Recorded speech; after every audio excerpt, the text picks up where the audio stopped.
Selam! Hepiniz hoş geldiniz. Bu video ne zaman yayınlanmış olur bilmiyorum. Çünkü şöyle bir durum var. Ben bir aylık bir iş boşluğum vardı. Çalışmıyordum. O bir aylık süreçte videoları bol bol çekmiştim. Onları güzelce depolamıştım. Neyse.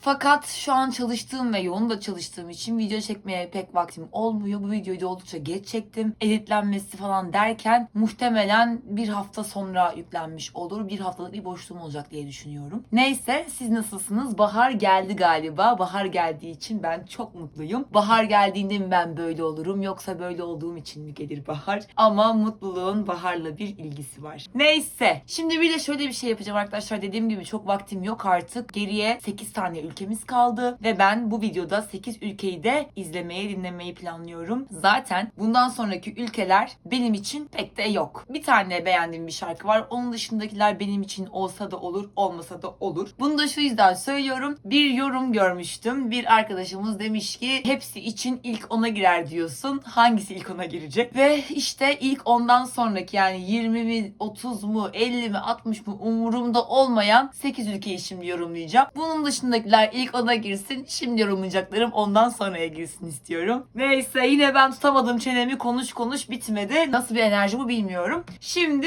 ülkelere, müziklerimize, şarkılarımıza geçelim. Hadi bakalım. İlk ülkemiz Estonya olsun istiyorum.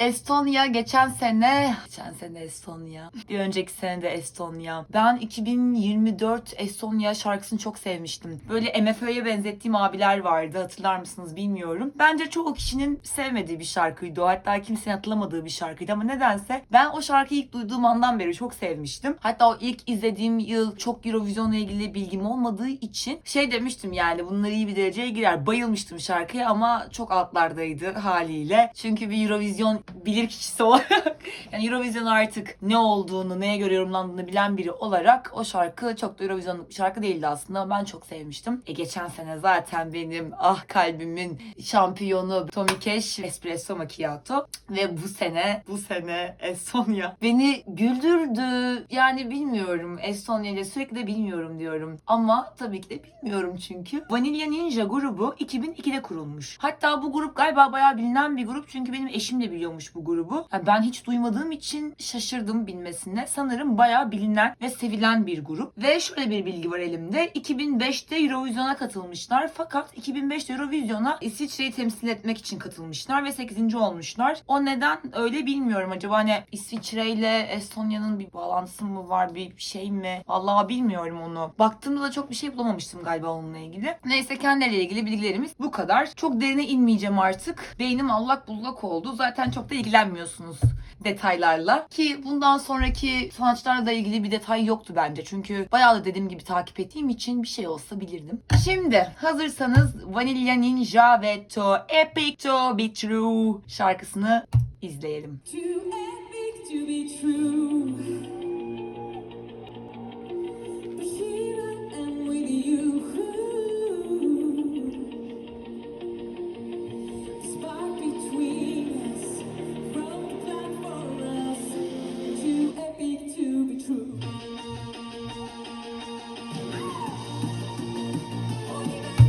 Şimdi bunu yapmayı bekliyorum kaç zamandır. Şarkının girişini dinlediniz arkadaşlar. Bu şarkının girişi bana ilk sahneden itibaren, dinlediğim ilk sahneden itibaren şunu anımsatıyor.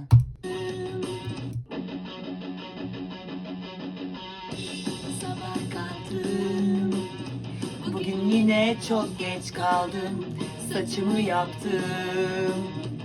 Güneş parlak harika, dışarı çıktım. Arkadaşlar beni bekler. Bir dinleyin bakalım. Bana mı öyle geldi? Ama yani bu ablalar da herhalde hepsi grubu dinlememiştir diye düşünüyorum. Demek ki öyle bir içsel bir şey demek ki yani. Bir geldiler demek ki.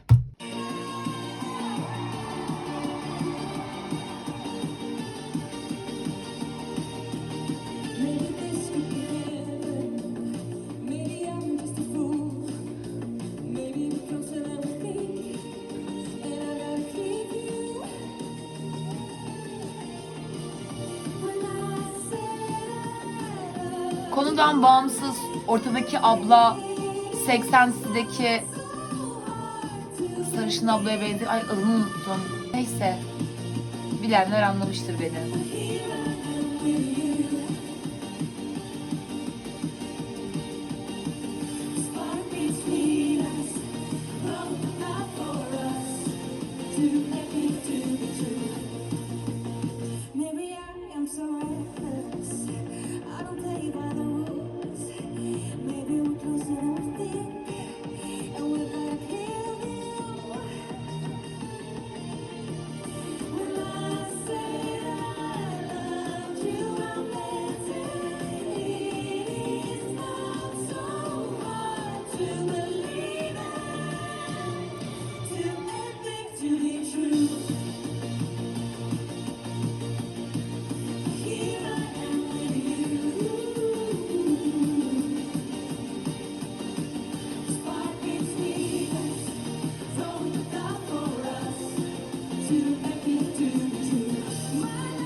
Mesela sahneyi havaya kaldırdılar veya o zaten havada mıydı bilmiyorum. Gitarları havaya kaldırdılar. Yani aslında bir şov yaptılar ama o kadar sade, o kadar sıradan ki ben bunu son ana kadar fark etmedim. Yaptığınız hareketleri büyütmek, hareketlerle gerçekten orayı coşturmak da bir meziyet. Yani yaptığın şeyin zorluğundan ziyade, yani o havaya kaldırma olayı muhtemelen zor bir şeydir ama ben o kadar onu sonradan fark ettim ve o kadar olayı büyütmediler ki o söndü gitti. Sahne çok sade. Ya şöyle söyleyeyim. Şimdi ablaların sesi güzel. Zaten yıllardır bu işi yapan insanlarmış ve bilinen bir grupmuş. Ses güzel. Şarkı da hoş. Ama her zaman dediğim gibi Eurovision şarkısı, Eurovision sahnesi değil. Ben neden çok tanınan, bilinen insanların Eurovision'a katıldığını da anlayamıyorum. Bakacak olursak aslında 2024'te o beğendiğim grubun 5 Minutes muydu o grubun adı? Aslında onlardan daha güzel şarkı. Ama orada çok karakteristik şeyler vardı. Bir şov vardı. Ben onu sevmiştim. O adamların karşılıklı böyle söylenmesi. Yani ben burada can alıcı hiçbir şey görmüyorum. Sesler güzel, hoş, rahatsız etmiyor, şarkı hoş. Fakat can alıcı, akılda kalıcı hiçbir şey yok bence. Geçen seneki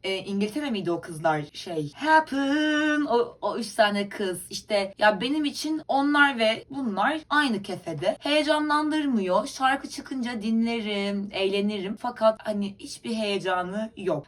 Geçen sene Sony ne yaptı dediklerinde şu kızlardı, şu şarkıydı diyebilirim. O kadar da silik değil ama herhangi bir şarkı. Ve bu sene Vanilla Ninja'nın tanınırlığından ve sevilmesinden dolayı çok düşük bir puan almayacaklarını düşünüyorum. Ama kesinlikle bence 15-6, 15'ten sonraki herhangi bir yerde olmalı. Bakalım o gün göreceğiz ne olacağını. Şimdi diğer ülkemize geçelim. Ve sıradaki ülkemiz, kardeş ülkemiz Azerbaycan.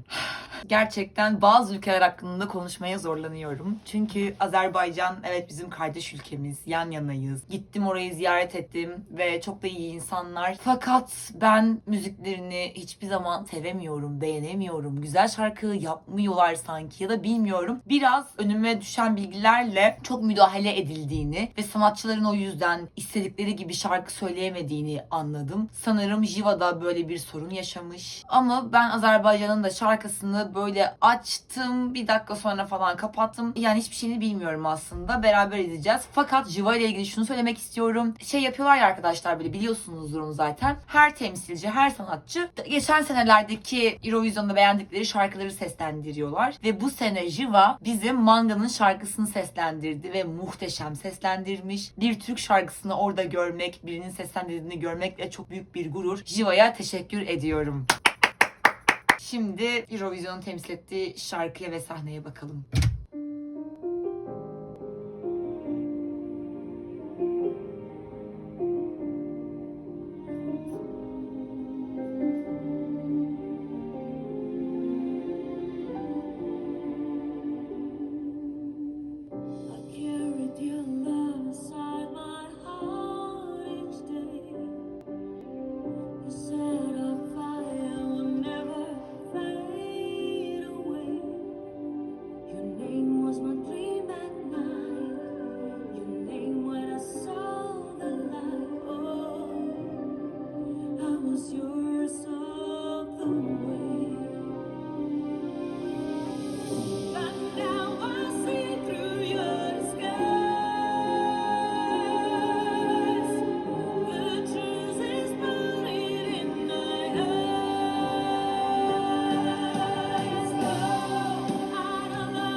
arkadaki melodi çok hoşuma gitti.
Özür dilerim. Dinlememiştim.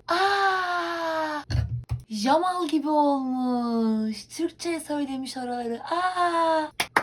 Öncelikle şu an bu videoyu çekerken yine çoğu zaman olduğu gibi ne kadar önyargılı bir insan olduğumu fark ettim. Şarkı, evet, ben düşük bir şarkı olduğu için, sıkıcı olduğu için ben direkt kapatmışım. Fakat şu an şarkı dinleyince şarkı kötü bir şarkı değil. Çok slow olduğu için ben sevmemiştim. Muhteşem bir şarkı değil. Fakat şunu söyleyeceğim size arkadaşlar. Şarkının en başından beri şunu düşünüyorum. Delta Goddard hayranları zaten beni bir ufak böyle yaptı, linçler gibi oldu ama yok bu senenin en iyi vokalisti falan diyenler Jiva'yı bir dinlesin. Yani Delta'dan daha kötü değil. Bence Delta'dan çok daha iyi. Şarkısı da, sesi de. Ya bu şarkı benim için yine de Eurovision şarkısı değil ama kulaklığımla açıp dinleyeceğim bir şarkı kesinlikle. Ve önyargılı davrandığım için şu an kendime çok kızdım. Şarkı muhteşem bir şarkı değil. Bunda en azından kendimle hemfikirim. Fakat Jiva'nın sesi muhteşemmiş. Tertemiz ve çok güçlü bir ses. Çok sevdim gerçekten. O yüzden ilk ona Jiva ile ilgili yani bir bilgim. Bilgim nasıl olsun zaten. Sürekli dilim sürüşüyor, bilgim yok diyorum. Bir fikrim yok fakat bence yüksek puan almalı. Zaten geçen sene oy verdikleri ülke bu sene onlara da oy verirse bakalım bu sene güzel bir puan alabileceklerini düşünüyorum. Geçen sene ve ondan önceki sene bence çok kötüydü. Hiç sevmedim. Geçen sene hele o ses çok kötü bir ses ama bu sene benim Azerbaycan'la ilgili beklentilerim yüksek. En azından ilk ona bilmiyorum ya, bilmiyorum.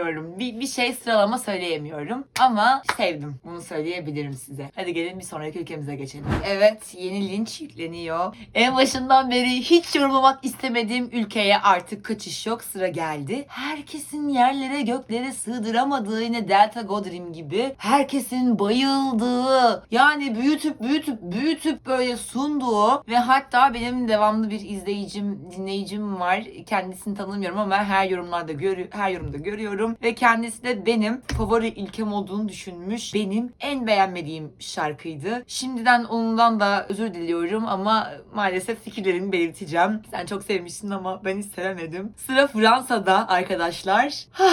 Bakalım nasıl dayanacağım.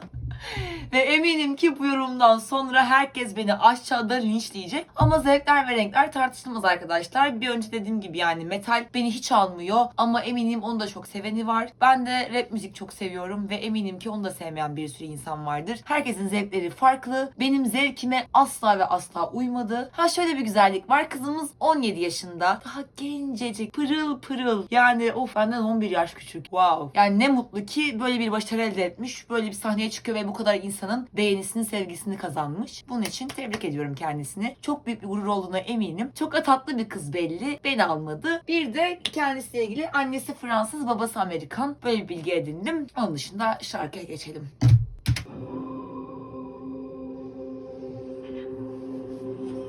Bir şey söylemek istiyorum. Şarkı özür dilerim böldüm ama birinin böyle bir yorumunu görmüştüm. Instagram'da böyle bir şeyin altında görmüştüm. Artık bir tane daha opera şarkı olursa artık bu yarışmanın adını Opera Vizyon diye değiştirsinler demişti. Çok aşırı katılıyorum ona. Çok katılıyorum. Çok katılıyorum.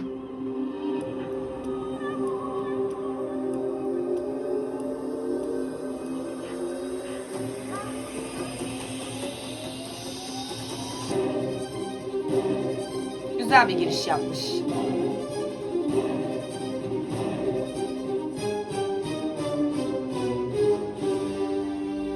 Quand tout s'illumine dans tout Paris, que les rues se vident, je reste ici. J'ai cherché ton amour dans tout, et les mots je chante tous les jours. Regarde-moi, regarde-toi, c'est ça l'amour, ça te foudroie. Regarde-moi, regarde-toi. C'est ça l'amour, tu ne seras jamais perdu.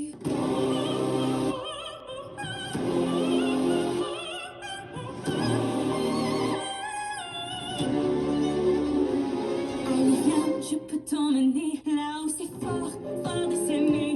Allez viens, tu n'es pas fou, dans ma poitrine tu rythmes mon pouls. Allez viens, sous la pluie battante, je dirai aux gens qu'il est présent. Je dirai aux femmes, aux hommes, aux enfants, je dirai au monde chaque chanson. J'ai cherché ton amour dans tous les mots, je chante tous les jours. Regarde-moi, regarde-toi, c'est ça l'amour, ça te foudroie.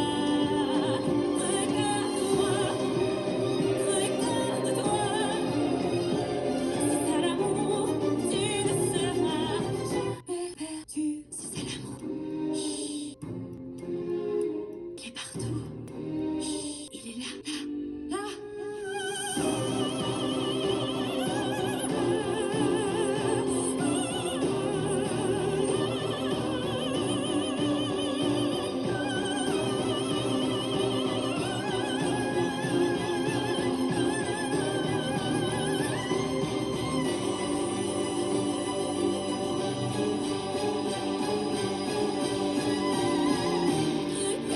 Regarde-moi, regarde-toi, c'est ça l'amour, ça te foudroie.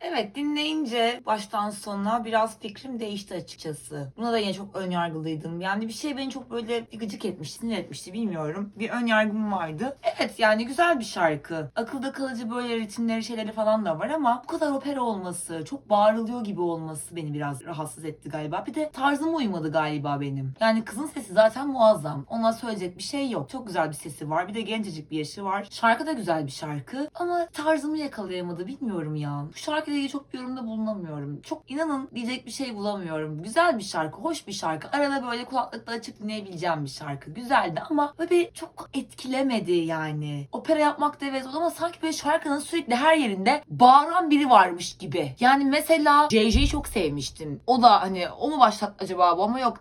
Nemo da opera yapmıştı. JJ'yi sevmiştim çünkü evet opera yaptığı yer vardı ama onun öncesinde bir akan bir şey vardı. Bir akılda yani dın dın dın dın aman aşına love. Yani konuşan şeyler vardı. Belli bir melodi vardı, bir ritim vardı. Yani bu şarkının sanki her yeri sadece bağırılıyormuş gibi geldi bana. O yüzden beni almadı. Ve eminim ki bu şarkı çok yüksek puan elde edecek. Çünkü herkes çok sevdi, çok konuşuldu. Kızın sesi çok güzel, ona diyecek bir lafım yok. Şarkı da benim tarzım değil ama hoş bir şarkı. Ve eminim ki bu şarkı Eurovision'da iyi bir puan yapacak. Ama benim listemde inanın ki çok sonlarda. Çünkü wow olduğum, beni çeken bir yeri hiç olmadı ya, bilmiyorum. Yani bu opera işi beni o kadar almadı. Sesi de çok güzel de almadı ya. Tarz meselesi demek ki bu işler yani. Bende hiç yok bu şarkı.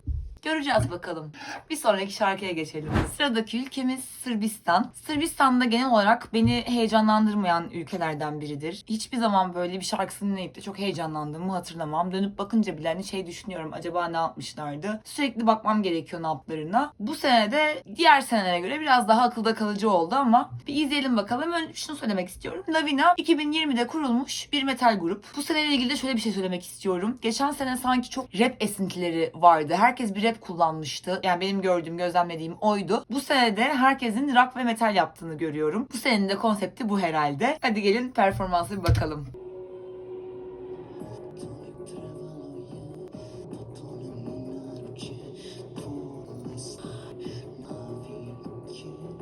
İlk defa izliyorum bu arada.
Oh be, içine konuşuyoruz. Sinirim bozulmuştu.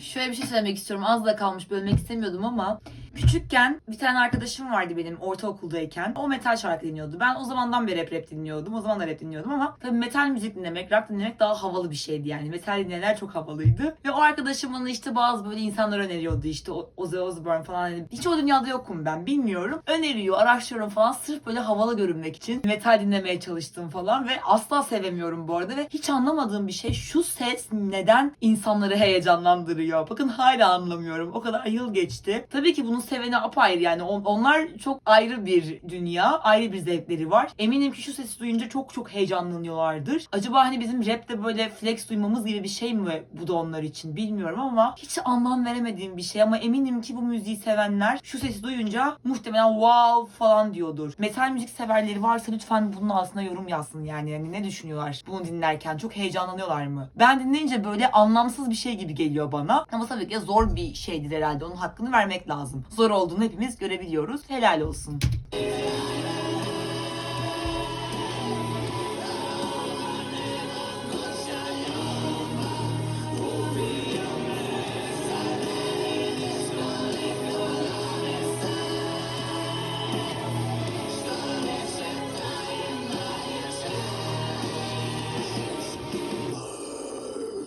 Şöyle ki şarkının sözlerini ben çok beğendim. Her şarkının böyle sözlerini merak etmiyorum. Bir sözlerine gireyim bakayım dedim. Şarkının sözleri gerçekten çok güzel. Mesela bir yerinden başlayayım, bir yerini söyleyeyim. Neden bana üstencil bakıveriyorsun? Ben boşluğa bağırırken. Sen sessizlikle cevap veriyorsun. Artık çok geç olduğuna dair. Bu şekilde devam etmek mümkün görünmüyor. Eğilmek, dua etmek ve sürünmek. Sen yanındayken her şey çok daha kolaydı. Senin için o zamanlar kusursuzdum. Gerçekten bayağı uzun uzun böyle yazmış da sözlere önem veren, böyle şiir gibi sözler yazmış. Sözleri çok beğendim. Ama mesela o dili anlıyor olsam bu sözlerle bu tarzı nasıl bağdaştırabilirsin de Hayko Cepkin Melek gibi bir şey herhalde. Öyle düşünüyorum. Sözleri beğendim fakat ben şarkıyı beğenmedim. Adamın sesi de çok wow değil bence. O çıkardığı o sesten ne demek bilmiyorum da hani eminim ki zordur ve çok başarılı bulunuyordur. Ama ben bu müzikten çok uzak biri olduğum için şarkı da beni hiç almadı. Şarkının hiçbir akılda kalıcı bir yeri yok. Hani dinlerken rahatsız etmiyor ama o başta bir böyle can çekişmesi, o içine konuşması. Ya dediğim gibi çok uzak olduğum için bu tarza belki de böyle düşünüyorum. Sevenleri varsa belki onlara çok güzel gelmiştir. Gerçekten yorumlara yazın metal müzik seven varsa ama beni şarkı hiç almadı. Sözleri çok başarılı buldum. Sahneyi harika buldum. Ama mesela o girişteki şey bile geçen sene onu şey mi yapmıştı? Katarsis şarkısı ya da iki tane böyle gençler vardı. Bir de Hırvatistan galiba. İki gruba benzettim. Yine kafamda bir şeyler karıştı şu anda. O Katarsis hangi ülkenin? şimdi. Neyse, izleyenler varsa beni çok iyi anlamıştır. Artık az çok benim bu halime de alıştınız bence. Bir anda böyle bir şeyleri unutuyorum, dilim dönmüyor. Hızlı da konuşmanın etkisi var onda. Siz beni anladınız. Yine her zamanki her metal ve rock grubunu benzettiğim gibi burada çıktı zaten. Şeyde de biraz Doomsday Blue, Bambi Tak. Ondan da biraz esintiler ama sahneye bayıldım. Ve çok okurken de böyle seyirciyi alan bir etkisi var. Şarkıyı okumasını, sahnedeki duruşunu ve sahneyi tasarlayışını çok beğendim. Ama şarkıyı beğenmedim. Ne olacağını bilmiyorum. Bana sorarsanız yarı finali bile geçmemesi gereken bir ülke daha. Az kaldı. O gün göreceğiz bakalım. Sıradaki şarkıya geçelim. Ve sıradaki ülkemiz Letonya, Atvara Ena. Letonya benim genel olarak müziğini, sanatçılarını sevdiğim ülkelerden biri. Bu sene ama aslında şöyle, yani her sene çok iyi sesler çıkarıyor ama şarkılar bence kötü kalıyor ya sıradan sıkıcı kalıyor. Bu sene de yine aynı şekilde olduğunu gördüm. Bu şarkıyı da baştan sona hiç dinlemedim, izlemedim. Şu an sizinle beraber dinleyeceğim ve izleyeceğim. Bakalım şarkıya, sonra yorum yapalım. Ama sesinin çok iyi olduğunu Instagram takipçilerimden biliyorum. Çok güzel bir sese sahip.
Of, şu detayı gördüm, sinirlendim yine. Yine unutuyorum da şu arkada o şarkı söylerken bir küçük kız silüeti görünüyor ve o farklı hareketler yapıyor. Ara ara değişiyor falan. Yani bu defalarca Eurovision'da yapılmış bir şey.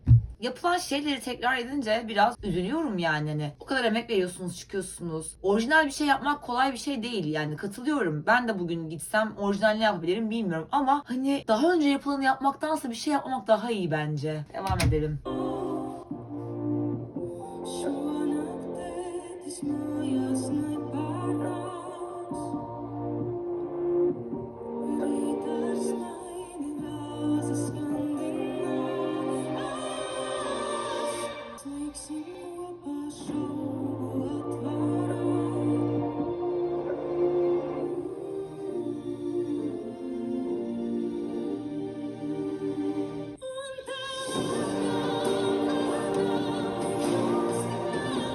Görsel nasıl yapmış ya, cam kırıkları çok güzel olmuş. Bak, bunu güzel düşünmüş işte.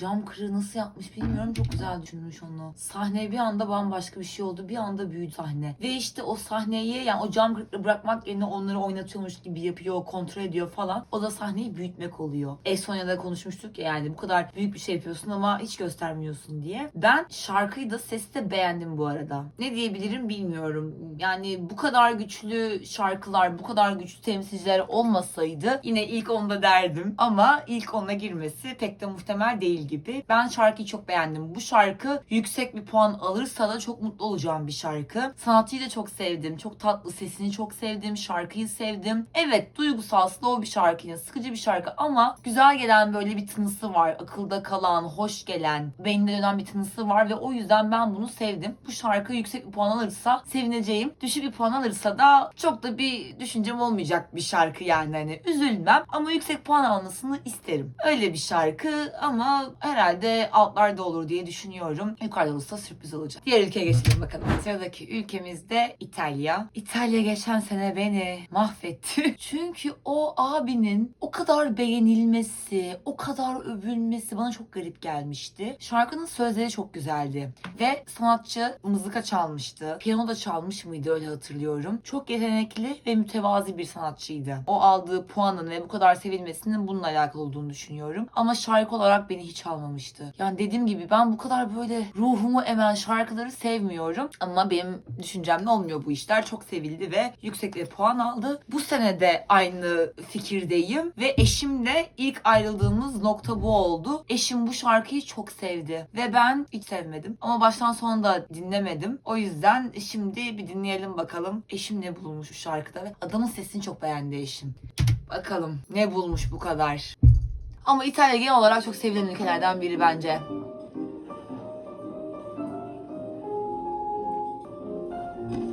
Bu arada bu şarkının Türkçe meali şu arkadaşlar. Teklif ediyorum, benimle evlenir misin? Yani sözlerine bakınca aynen bu, teması bu.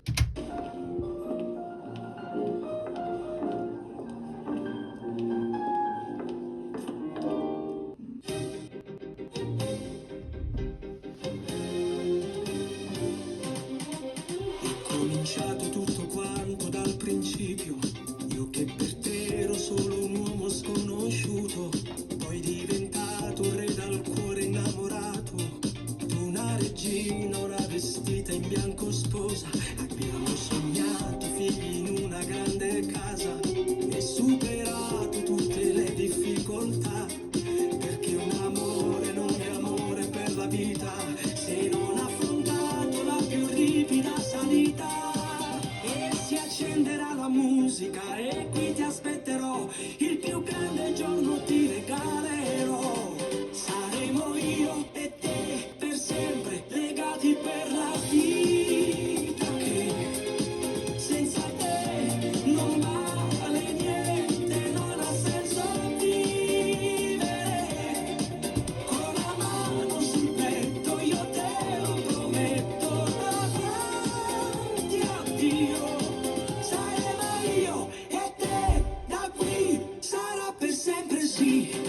So bene che una grande incognita è il futuro, ma insieme a te non mi spaventerà perché costruiremo tutto. Yalnız şu dansı umarım sahnede de yaptırır. Çok güzel dans etmişler.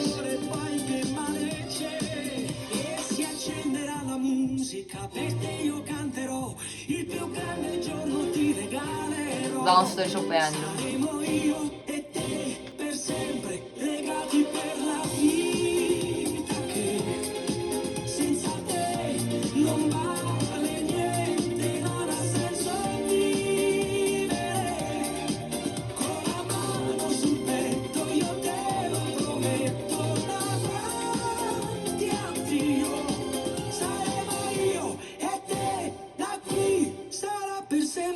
Soltanto sì, per questi giorni e mille altri ancora. Un semplice sì, l'eternità è dentro una parola. Saremo io e te per sempre legati per la vita, che senza te non vale niente, non ha senso vivere. Con la mano sul petto io te lo prometto davanti a Dio. Saremo io e te, a così sarà per sempre sì. Evet de Öncelikle yine önyargılı davranmışım. Evet, şarkı güzel bir şarkı. Abinin sesi de çok karakteristik, hoş, böyle huzur verici bir ses. Ama benim katılmadığım nokta şu işte. Bu çok bana böyle şey gibi geliyor yani. Sıradan bir pop şarkısı. Evet, çok güzel, çok keyifli. Ama ben Eurovision benim için daha başka bir şey. Yani bakın saydığım işte Bambi Tak, işte Just Klein, Tommy Cash, Karja, ondan sonra Bara Bara Baston'u söyleyen Kaj. Yani biraz ben farklı bir şeyler istiyorum bu Eurovision'da. Hep böyle konuşuyorum tabii ki de, yani benim istediğimi kim ipler de. O yüzden ben bu tarz şarkıları biraz ön yargılıyım ve iyi bulmuyorum, beğenmiyorum diyorum. Yoksa diyecek bir şey yok. Abi beni çok da eğlendirdi. Muhtemelen de abi zaten çok da yüksek puan alacak. Ya işte bu İtalya, Fransa falan böyle çok düşündürüyor beni yani hani. Bunlar araya girdi mi? Hani bu ülkeler olmasa diğer sıralamayı hani o mu olur bu mu olur diyorsun da İtalya, Fransa, ondan sonra başka öyle ülke hangileri vardı yani. Bu ülkeler işin içinde olunca da hem yetenekliler, İspanya vardı o geri çekildi. Hem yetenekliler hem ülke bazında güçlüler. Derken işte yani bunlar böyle ilk beşe hep garantiliyor gibi iyi de bir şarkı yapınca. O yüzden inanın bununla ilgili de fikrim yok yani. Bilmiyorum ne olacağını. Ama ben hani böyle daha az bilinen, daha böyle dünya çapında duyulmayan, görülmeyen, konuşulmayan ülkelerin başarı elde etmesini daha çok istiyorum. O yüzden biraz bunlara karşı ön yargılıyım. Şey gibi oluyor, adaletli gibi olmuyor sanki. Ne diyeyim? Muhtemelen İtalya'da çok yüksek bir puan alacak ve yukarılarda olacak. Yani bunlar Finlandiya'da da biraz düşündürüyor ama yok ya, Finlandiya yani o Finlandiya'nın yaptığı şarkı gerçek bir Eurovision şarkısı. Finlandiya her türlü birinci sırada. Bakalım göreceğiz. Sıradaki şarkıya geçelim.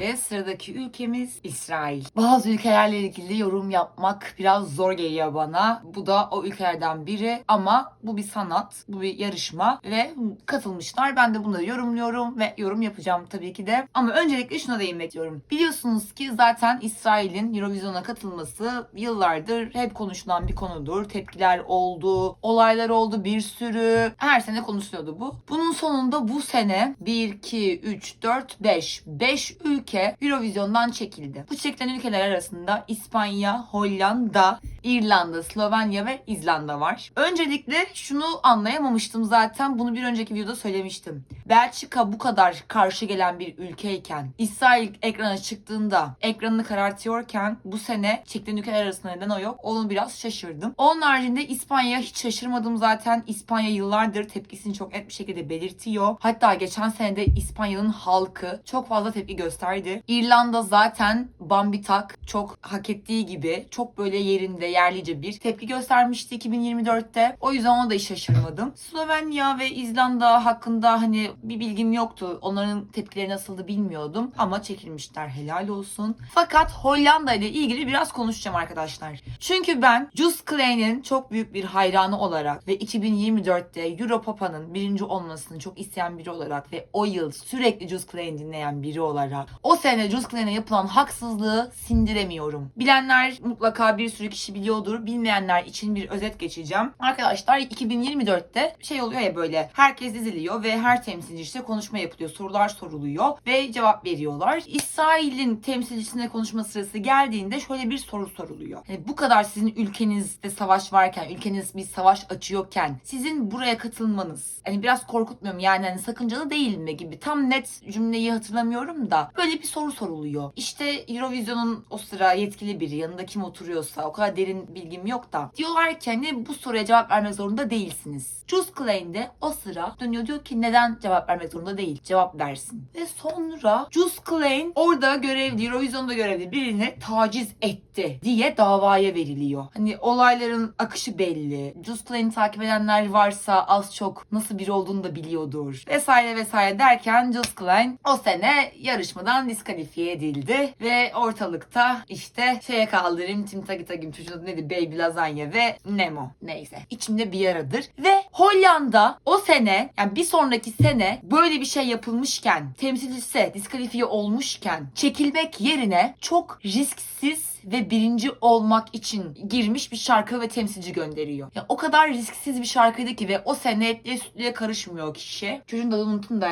la la vi na na la. Neyse öyle katılıyor yani ve sonra bu sene bu kadar kişi çekilince geri çekiliyor. Ya ben o yüzden Hollanda'nın hiç yani Hollanda'yı alkışlayamıyorum. Sizin geçen sene çekilmeniz gerekiyordu kesinlikle. O yapılan haksızlığa rağmen siz öyle bir şarkıyla katıldınız. Artık arka planın arka perdesini bilmiyorum nedir ne değildir. Bilen varsa ben çok saçma bir tepki verdiysem şu an beni haksız buluyorsanız lütfen beni bilgilendirmek adına bak yanlış konuşuyorsun. Böyle böyle oldu. O yüzden çekilmediler de bu sene çekildiler diye yazın lütfen. Çok sinirliyim. Just Clay'ini ezdirmeyiz. Neyse Just Clay'in bu sene Coachella'da biliyorsunuz. Hayalini de gerçekleştirdi. O yüzden her şeyde bir hayır vardır diyorum. Ve şimdi İsrail'in şarkısına geçiyorum. Çok olaylıydı geçen senelerde falan filan da artık onunla da ilgili konuşmak istemiyorum. Şarkısına geçelim.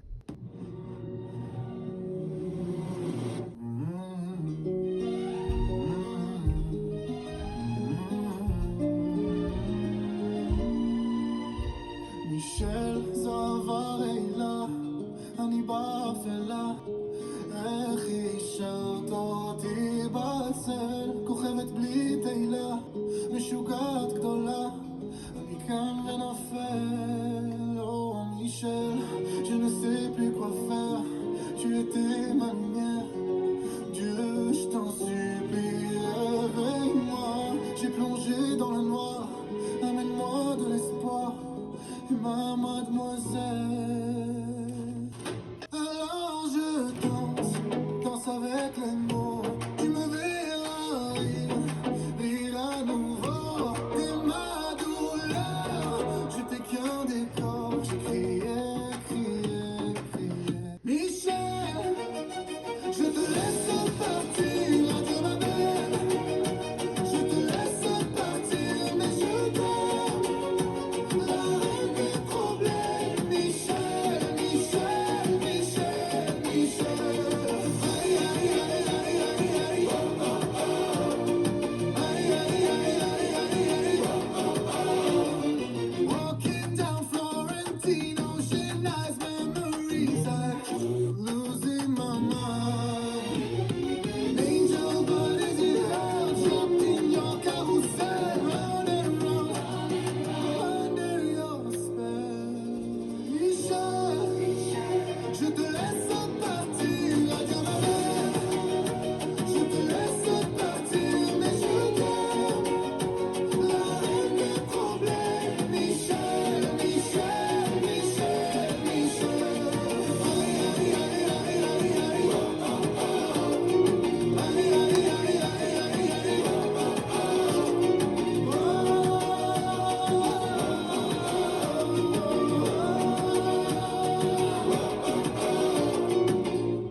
ואולי בסוף יהיה לנו טוב, נתפלל עלייך שתזכי לאהוב בין דמעה לדמעה, יש מי שישמע, יש מי שישמע.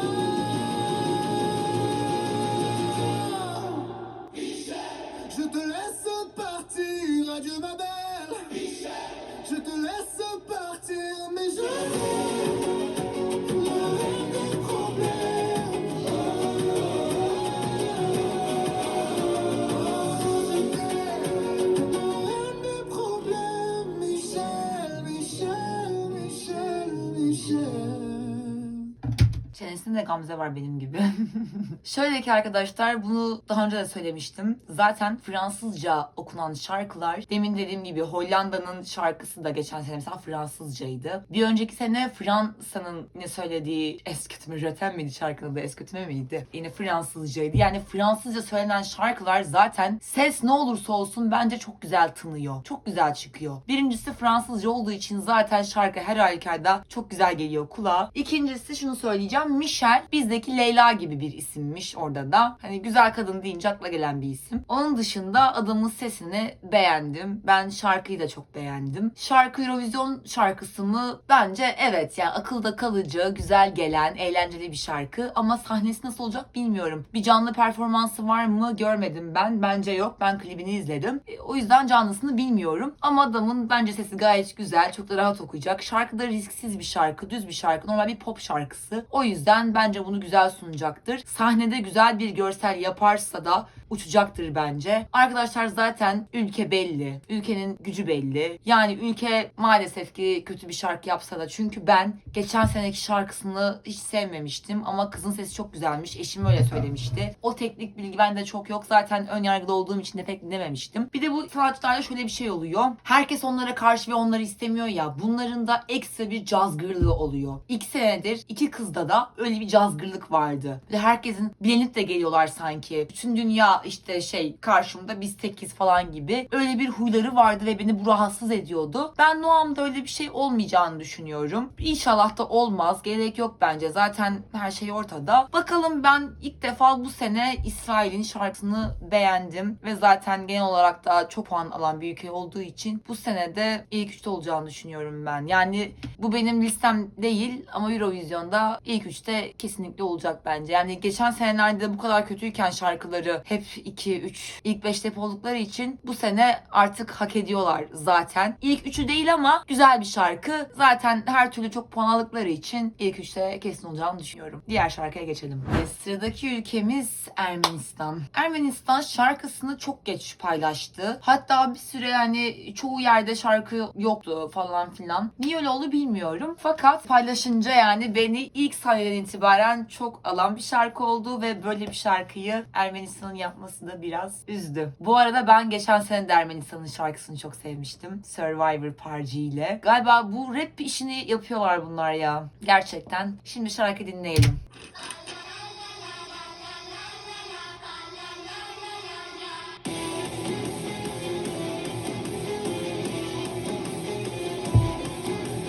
Same old place, familiar faces, copy paste my dates. One last round of kissing the ground, and then I'll become.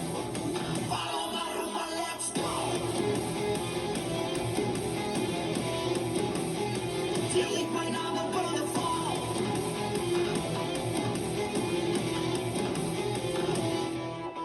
Take my chance to finally dance away from all the anger. Klibe de bayıldım. The tears and regrets, 'cause I don't wanna talk about numbers all day long. Let's go. Rock this. Rock this.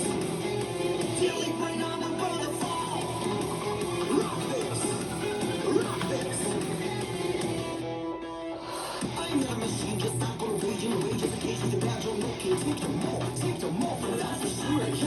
I'm not wrong, but I just play the part and lose my heart. I'm falling apart, so watch me go. Steal the show like a pro, yeah. This video could have been an email. Free coffee won't keep me here, man. Can't do this anymore, all it is a let's go. Rock this.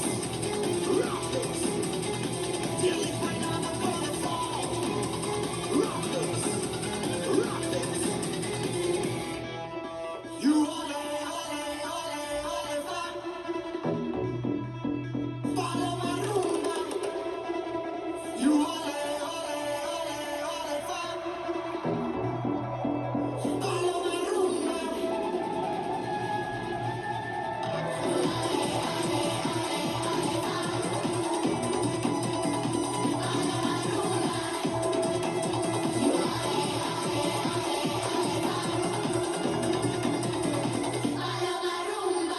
Are you ready? Rock this. Rock this. Go!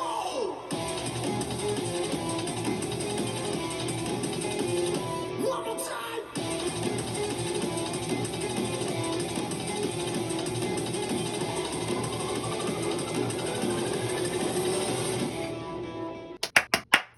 Yani bayıldım. Gerçekten. İşte benim tarzım bu. Bakınca evet, sanatçının sesini çok alabildiğimiz bir şarkı değil ama sanatçının sesi bence çok güzel. Böyle bir şarkıyı bu kadar rahat okuması, tabii canlısını bilmiyoruz. Bu şarkıyı canlı okumak bence zor ama geçen sene Parci bunu yaptı. Survivor da çok zor bir şarkıydı bence canlı okuması ama çok da güzel okudu. Hakkında almadı. Düşünmüyorum hak ettiğini aldığını. Bu şarkı da öyle olacak bence yani. Bazı ülkeler işte kalabalıklık açısından, güç açısından biraz geride kalıyor ve ne kadar iyi şarkıları olursa olsun çok yüksek puan alamıyor. Ama bu şarkı çok güzel. Ben her şeyiyle çok beğendim. Klibe falan bakınca şey anlayabiliyorum yani. Sahnede çok güzel bir şey yapacağını anlıyorum. Umarım da beni yanıltmaz. Güzel bir sahne yapar. Çok beğendim ben bu şarkıyı. Bu şarkı benim için kaçıncıdır? Çok tekrar ediyorum ya kendimi ve bunu artık yorumlarda yakalıyorlar. Ben çok takılı kaldım o yoruma. Bir daha o yorum gelmesin diye bir şey söylemek istemiyorum.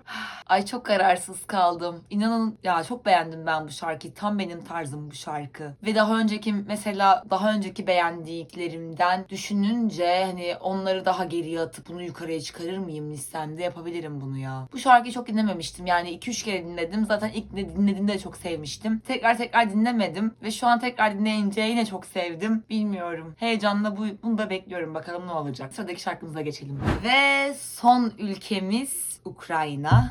Ve bununla beraber artık Eurovision yorumlama maceram bitiyor şimdilik. Arkadaşlar, Ukrayna benim Eurovision genelinde, Eurovision tarihinde hep en favori ülkem olmuştur. Her zaman Ukrayna'nın şarkılarını çok beğenmişimdir. Öyle bir ülkedir benim için. Geçen sene, ondan önceki sene, eski senelerde hep böyle olmuştur. Fakat bu sene o kadar da yükseltmedi beni. Ve yine çok aslında tanıdık sınırlarla, tanıdık bir tarzda geldiler. Tanıdık temayla geldiler. Çok da şarkıyı bir kerecik bitirmeden dinledim. Çok yine hatırlamıyorum. Bakalım beraber, ama geçen senelerdeki kadar heyecanlandırmadı beni.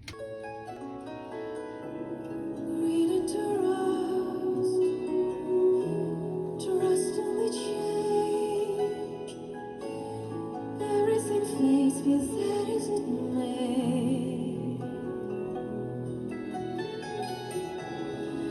Into dust,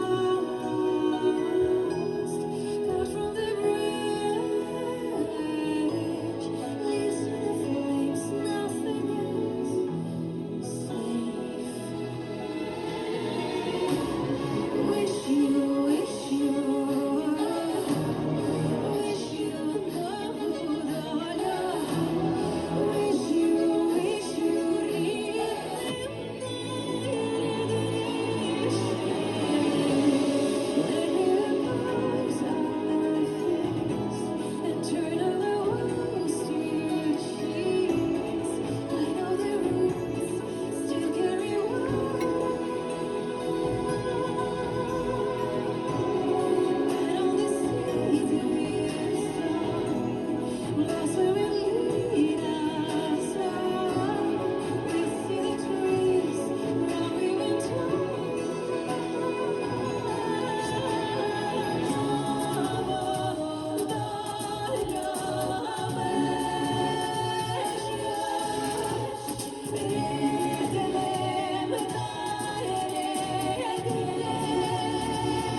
Muhtemelen yine barışla alakalı bir şeydir. Sözlerine bakmadım ama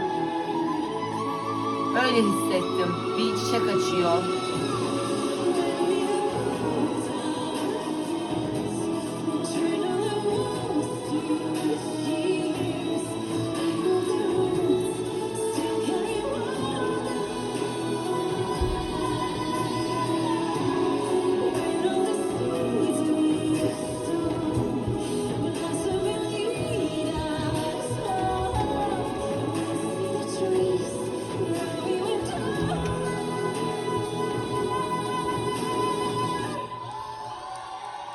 Sözlerini merak ettim arkadaşlar ya. Önce bir sözlerine bakacağım, ondan sonra size yorumda bulunacağım.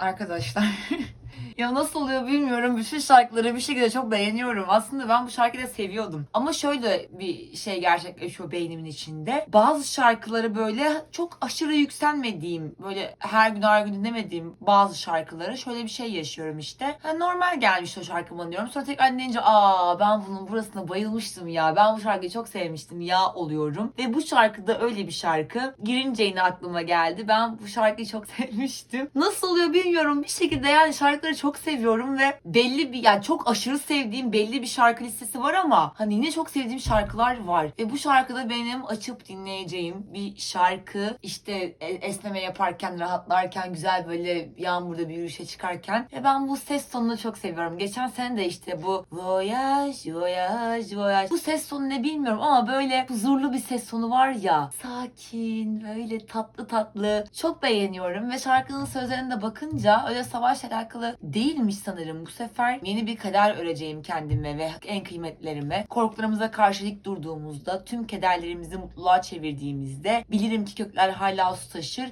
Yani böyle inanılmaz olumlama şarkısı. Hani olur ya bazen kafanız atar böyle bir şarkı açayım da içim huzur dolsun dersiniz. Bu şarkı da öyle bir şarkı. Öyle zamanlar için önerimdir bu şarkıyı dinleyin. Bir de şöyle bir şey söyleniyor her sene. Sanki Ukrayna'da savaş olduğu için onlara torpil yapılıyormuş da onlar hep yüksek puan alıyormuş gibi bir algı var. Asla ve asla katılmıyorum buna. Ukrayna her zaman çok başarılı şarkılar çıkarıyor. Her zaman çok özgün, güzel şarkılar çıkarıyor. O yüzden yüksek puan elde ediyor bence. Ve bu senede bu şarkı ilk 5'e girmeyi hak edecek bir şarkı değil. İlk 10'da olmayı tabii ki de hak ediyor. Elenmesini hele hiç elenmesini hiç istemem bu şarkının. Yüksek puan alırsa yine mutlu olacağım bir ülke. Kaçıncı olabileceğiyle ilgili de bir yorumum şu an yok. Bir sonraki videom şu olacak gibi planlıyorum. Eurovision'da hangi ülke kaçıncı olur bunu böyle listeyle yapmayı düşünüyorum. Ya böyle konuşurken bakmayın ben hani bir hafta önce düşündüğüm şeyi de unutuyorum. İnsanın böyle ekran başında kendi kendine konuşması çok da kolay bir şey değil. Kafamdaki şeyleri unutuyorum, bir şeyler karışıyor falan. O yüzden böyle bir gün oturacağım ve tek tek işte bu şu kadar şu olur, bu olur yapacağım ve böyle yazacağım. Ve sonra Eurovision sonrası da ne kadarı uymuş bunu beraber bakalım istiyorum. Böyle bir şey yapacağım. Göreceğiz bakalım. Uyacak mı? Hatta hani yorumlarda yazıyorsunuz. Onu da böyle karşılaştıracağım bakayım kimse bir şey bilmiş mi diye. Ve artık Eurovision macerası ve yorumlamalar bitti. Bir sonraki video içeriği bu dediğim olur diye düşünüyorum. Başka da bir şey olursa artık sürpriz olur. Kendinize iyi bakın. Bir sonraki videoda görüşmek üzere. O zaman da belki bakarsınız artık tam bahar gelmiş olur. Huzurlu, mutlu, enerjik oluruz. Kendinize iyi bakın. Bu süreçte yanımda olduğunuz için çok teşekkür ediyorum. Ve hani kanalı da yeni açtım. Bakıyorum abone olmayan %90 izleyicim var. Hani onlar da abone olsa hiç de fena olmaz aslında. Sıfırdan şu an bir kanal var etmeye çalışıyorum. Destek de olursanız hatta içerik fikirleri de verirseniz çok mutlu olurum. Böyle beraber büyüyüp gideriz, arkadaş oluruz, böyle sohbet ederiz ekran başında diye düşünüyorum. Kendinize iyi bakın. Çok teşekkür ederim yanında olduğunuz için. Görüşmek üzere.